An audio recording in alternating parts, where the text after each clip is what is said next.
जिनेन्द्र। अभी तक पाठशाला के इस कार्यक्रम में आपने बालबोध संबंधी बहुत सी बातों की जानकारी की। उसके बाद पूजाओं के अर्थ, स्तुतियों के अर्थ भी आपने पढ़े, छैडाला भी आपने देखा, भक्तामर स्तोत्र भी आपने अच्छी प्रकार समझा, तत्वार सूत्र का अर्थ भी आपने देखा। जितनी पाठशालाएं हैं वो जब हिंदी के ग्रंथ पढ़ाती हैं तो छैडाला तक पढ़ाती हैं, संस्कृत में आती हैं तो रत्करण रक्षरावकाचार और तत्वार सूत्र पढ़ाती हैं, और जब प्राकृत भाषा का प्रवेश होता है तो एक ग्रंथ होता है द्रव्य संग्रह। द्रव्य संग्रह पढ़ाया जाता है। द्रव्य संग्रह प्राकृत का ग्रंथ है। पाठशाला में आज से अब हम उस द्रव्य संग्रह का पठन शुरू करा रहे हैं। यद्यपि है प्राकृत भाषा का, लेकिन हम आपको बता दें संस्कृत से प्राकृत भाषा और भी इजी होती है, बहुत सरल, आपके समझ में बिल्कुल आसानी से आएगी, जरा भी घबराइएगा नहीं। और प्राकृत भाषा में प्रवेश तो आपको लेना ही पड़ेगा। क्यों लेना पड़ेगा? आचार्य कुंद महाराज का सारा साहित्य प्राकृत भाषा में है।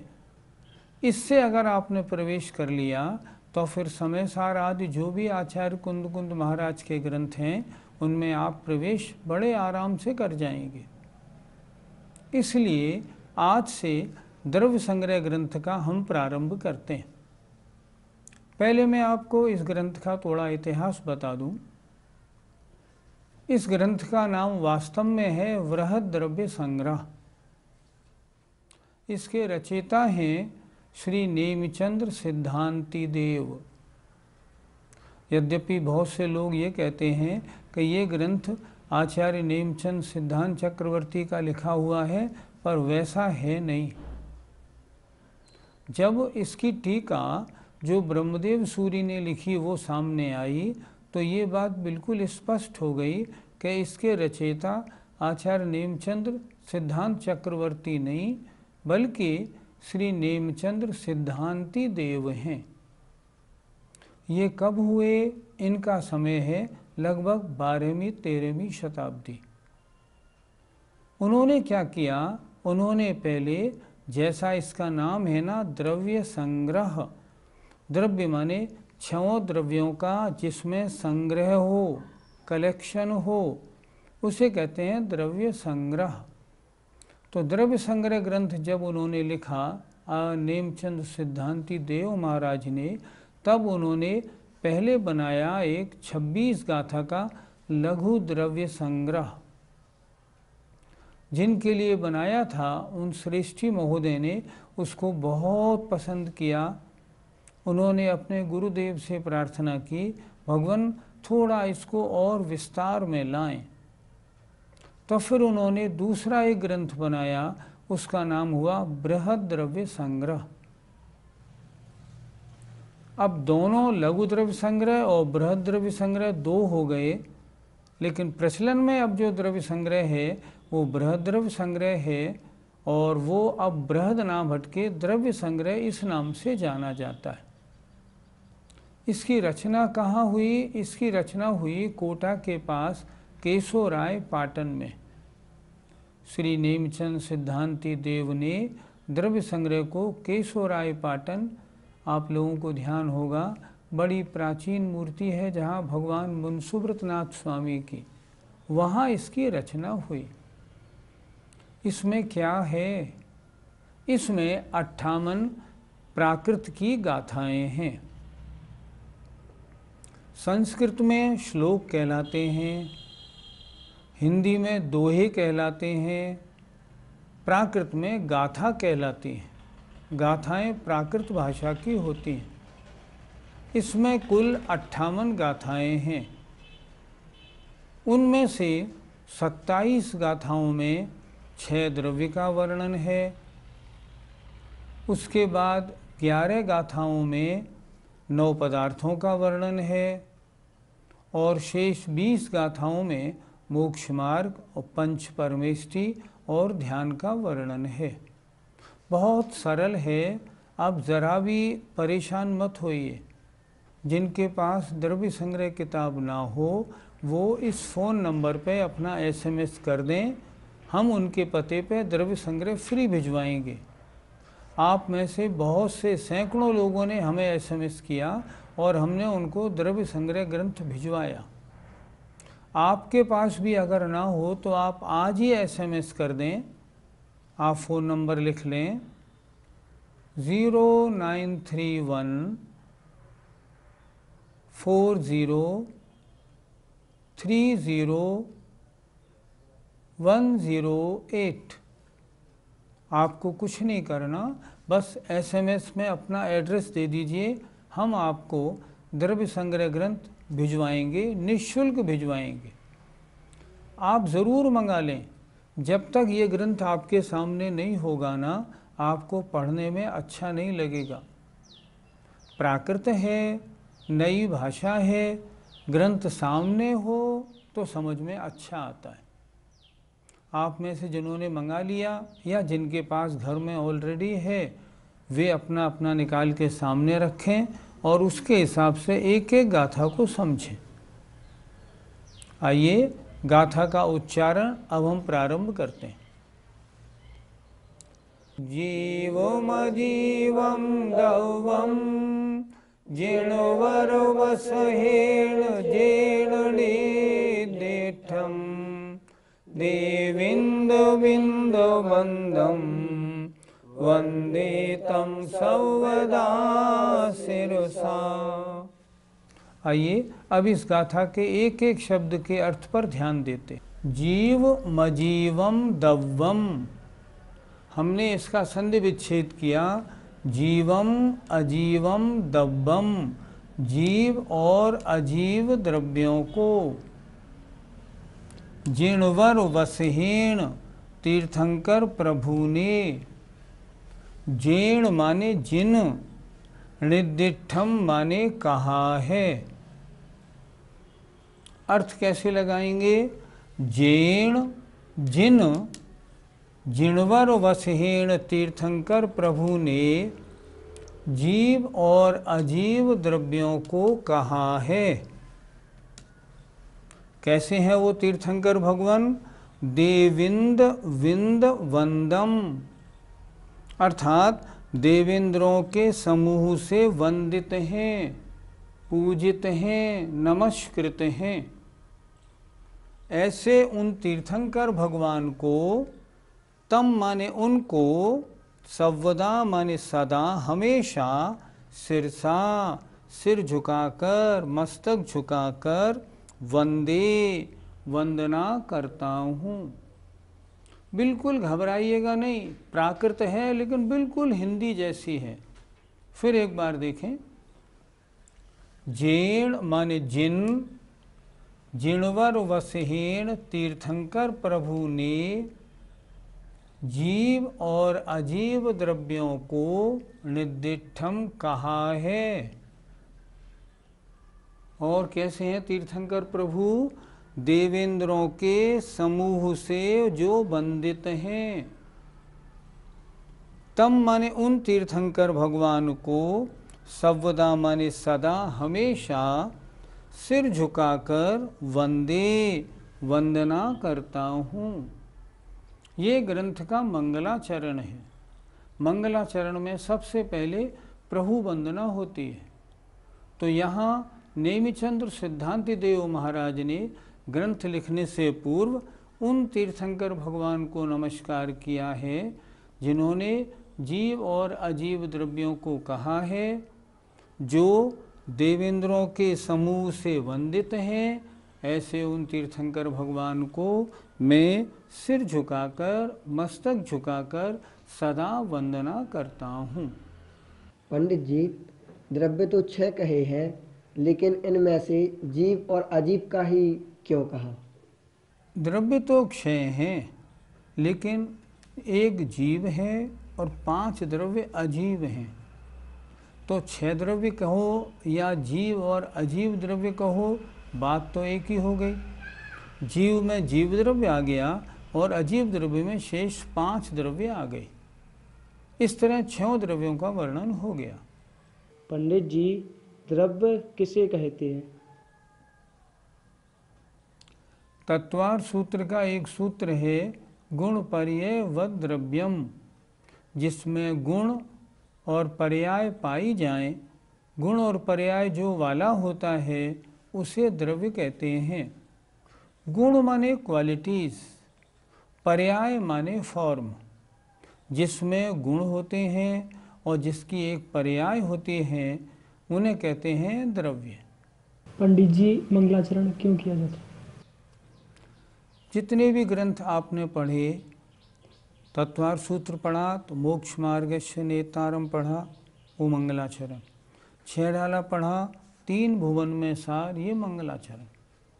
मंगलाचरण क्यों होता है? मंगलाचरण होता है ताकि मैंने जो ये ग्रंथ लिखना प्रारंभ किया है ना, इसकी निर्विघ्न समाप्ति हो जाए, मेरे इस कार्य में कोई विघ्न ना पड़े। दूसरी बात, नास्तिकता के परिहार के लिए पहले भगवान को याद करके सारा काम करूं। तीसरी बात, मेरा ग्रंथ प्रामाणिक है, भगवान का नाम लेके भगवान की वाणी के आधार से मैंने बनाया है। इन सब बातों के लिए पहले मंगलाचरण करते हैं। कोई भी कार्य करो पहले मंगलाचरण। आप लोग सभाएं करते हो ना अपने छात्रावास में, तो पहले मंगलाचरण होता है, फिर सभा होती है, ताकि ये ग्रंथ की निर्विघ्न समाप्ति हो जाए, शिष्टाचार का पालन हो जाए, बड़ों के प्रति हमारी विनय हो जाए, इसलिए मंगलाचरण किया जाता है। पंडित जी, इंद्र कितने होते हैं? आपने प्रश्न ठीक किया। यहाँ एक शब्द आया था ना, देविंद विंद वंदम, देवेंद्रों के समूह से जो वंदित हैं। तो देवेंद्र कितने हुए? आचार्यों ने लिखा देवेंद्र 100 होते हैं। एक गाथा आती है, भवनाले 40, भवनवासियों के 40 इंद्र, विंतर देवाण होंत 32, व्यंतरों के 32 इंद्र, कप्पामर 24 और कल्पवासियों के 24 इंद्र। 40, 32 और 24 कितने हो गए? 96। और ज्योतिषियों में चंद्रमा और सूर्य, त्रियंशों में सिंह और मनुष्यों में चक्रवर्ती। कुल मिला के 100 इंद्र होते हैं। जितने तीर्थंकर भगवान समव शरण में विराजमान रहते हैं, ये 100 इंद्र निरंतर उनकी वंदना करते रहते हैं। इससे सिद्ध होता है कि ये 3 लोक के नाथ हैं। यहाँ सिर से नमस्कार क्यों किया है, हाथ जोड़कर क्यों नहीं किया? सिर से नमस्कार का मतलब होता है मन से, वचन से, काय से। कैसे? जब मन में नमस्कार की बात आती है ना, तभी सिर झुकता है, और जब सिर झुकता है तो अंतरंग से बोलते हैं नमस्कार हो, और फिर काय से क्रिया होती है। तो सिर झुकाकर नमस्कार का मतलब हुआ मन से, वचन से, काय से मैं उन तीर्थंकर भगवान को नमस्कार करता हूँ, इसलिए सिर झुकाकर लिखा। तीर्थंकरों से तो सिद्ध भगवान बड़े होते हैं, फिर यहाँ पर सिद्धों को नमस्कार क्यों नहीं किया गया? आपने प्रश्न ठीक किया। वास्तव में देखा जाए तो अरहंतों से सिद्ध भगवान बड़े होते हैं। अरहंतों के 4 घातिया कर्मों का नाश हुआ, सिद्ध भगवान ने तो 8 कर्मों का नाश कर लिया। बड़े कौन हुए? सिद्ध भगवान। लेकिन हमारा मतलब सबसे ज़्यादा सिद्ध किनसे होता है? हमें मोक्ष मार्ग किसने बताया? हम मंदिरों में किनकी पूजा करते हैं? अरहंत भगवान की।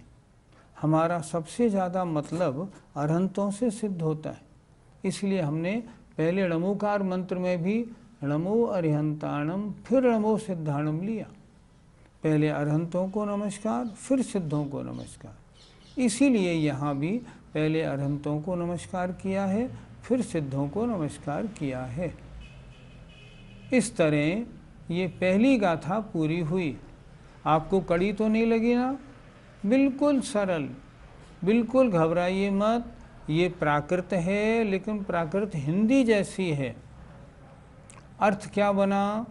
अर्थ ये बना जेण जिन जिण भर वर्षभेण तीर्थंकर भगवान ने जीवम जीवम दब्बम जीव अजीव द्रव्यों को निर्दिष्टम कहा है। देविंद विंद बंदम, जो देवेंद्रों के समूह से बंदित हैं, तम माने उनको मैं सिर झुकाकर नमस्कार करता हूँ। इस तरह मंगलाचरण की गाथा पूरी हुई। अब ग्रंथ का प्रारंभ करते हैं। मंगलाचरण के बाद अब ग्रंथकार जीव अजीव द्रव्यों को बताएंगे। तो सबसे पहले जीव द्रव्य के बारे में अब बताएंगे कि मैं आपको जीव द्रव्य समझाता हूँ और जीव द्रव्य को मैं 9 चैप्टर्स में समझाऊंगा, 9 अध्याय में 9 तरह से समझाऊंगा। अब वो 9 तरह कौन से हैं ये आप अब ये दूसरी गाथा में बोलूँगा।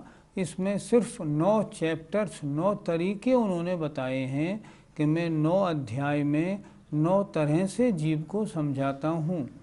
हमें सबसे पहले जीव को ही तो समझना है। और द्रव्य संग्रह ग्रंथ की ये विशेषता है कि इसमें जीव माने आत्मा को जिस प्रकार समझाया है 9 तरह से, ऐसा किसी भी आचार्य ने नहीं समझाया। तो आइए अब दूसरी गाथा देखते हैं। तैयार हो जाइए।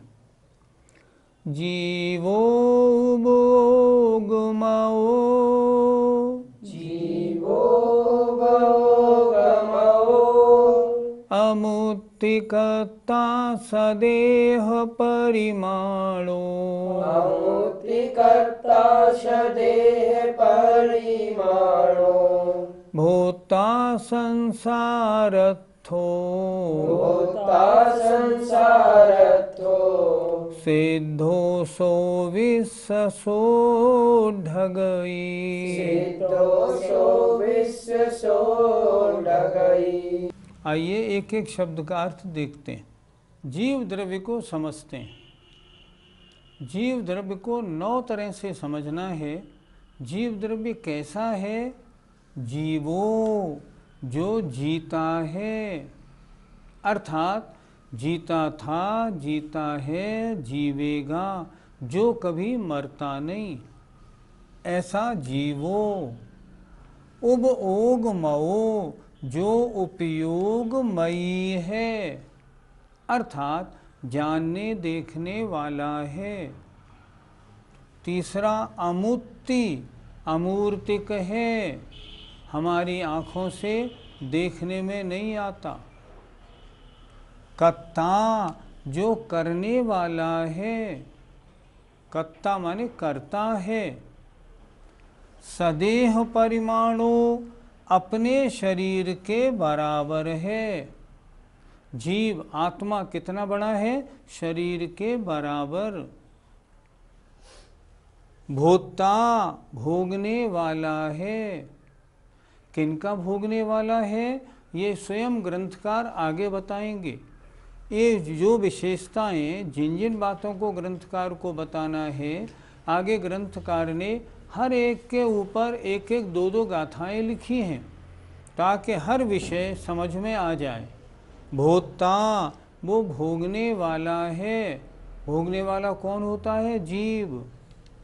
संसारत्थो, संसार में स्थित है। संसार के बाहर जीव नहीं होता। चाहे संसारी हो या सिद्ध हो, सब हैं संसार में ही, संसार से बाहर नहीं होते। सिद्धो, जो सिद्ध है, अष्टकर्मों से रहित परम शुद्ध अवस्था को प्राप्त होता है। और सो माने वह जीव, और विश्व सो ढगई माने ऊर्ध्वगमन स्वभावी है। उसका स्वभाव क्या है? ऊर्ध्वगमन करना, ऊर्ध्वगमन स्वभावी है। जीव की 9 विशेषताओं को आगे ग्रंथकार स्वयं अलग अलग समझाएंगे कि अब ये 9 विशेषताएं बताई, मैं तुम्हें जीव द्रव्य समझाता हूँ और मैं जीव द्रव्य को 9 तरह से समझाऊंगा। कैसे समझाऊंगा? फिर देखें, जीवो जो जीता है, कैसे जीता है, किन कारणों से जीता है, सब बताएंगे। ओगमओ उपयोगमयी है, ज्ञान दर्शन वाला है, ज्ञाता दृष्टा है। हमारा आत्मा कैसा है? ज्ञाता दृष्टा, जानने देखने वाला है। तीसरा अमुत्ति, अमूर्तिक है, उसमें रूप रस गंध स्पर्श नहीं, इसलिए आत्मा देखने में नहीं आता। कर्ता, करने वाला है, अजीब करने वाला नहीं होता, करने वाला तो जीव ही होता है। अब क्या करता है जीव, ये खुद ग्रंथकार बताएंगे। सदेह परिमाणो, आत्मा कितना बड़ा है? जिस जीव को जो शरीर मिला उस शरीर के बराबर आत्मा होता है। जैसे एग्जाम्पल, मक्खी का आत्मा मक्खी के बराबर, हाथी का हाथी के बराबर, और वेल मछली का वेल मछली के बराबर। स्वयंभू रमण के समुद्र का आत्मा उसके बराबर। आत्मा है एक सा, लेकिन फिर भी अपने शरीर के बराबर रहता है। और भोक्ता, सुख दुख आदि का भोगने वाला है। भोगने वाला कौन होता है? जीव ही तो होता है। संसारत्थो, संसार में स्थित है, विभिन्न रूपों में है। एक इंद्री में, दो इंद्री में, तीन इंद्री में, पशु में, मनुष्य में, इन सब रूपों में होके संसार में स्थित होता है। और कैसा है? सिद्धो, वह स्वभाव से देखा जाए तो अष्ट कर्मों से रहित सिद्धों जैसा है। और विश्व सो ढगई, जब तक कर्म मल से लगा हुआ है, जुड़ा हुआ है, तब तक संसार में है। और जैसे ही उनसे छूटता है सीधा ऊपर जाता है, लोक के अग्रभाग में। क्यों जाता है? क्योंकि ऊर्ध्वगमन स्वभावी है। संसार अवस्था में तो उसका स्वभाव ऊर्ध्वगमन का नहीं रहता, इसलिए जहाँ जाना होता है वहाँ जाता है।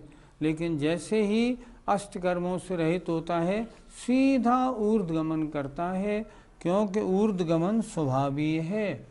इस तरह इन 9 बातों से अब आगे इसी ग्रंथ में आपको एक एक बात को समझाया जाएगा कि वो जीता कैसे है, उपयोग कितने प्रकार का होता है, हमारे और आपके कितने उपयोग हैं, अमूर्ति क्यों है, किन किन का करने वाला है, किन अवस्थाओं में शरीर के बराबर रहता है, क्या कभी शरीर से बड़ा भी हो जाता है क्या, और भोक्ता, भोगने वाला है, अशुद्ध अवस्था में क्या भोगता है, शुद्ध अवस्था में क्या भोगता है, संसारत्थो, संसार में स्थित है, किन किन पर्यायों में पाया जाता है।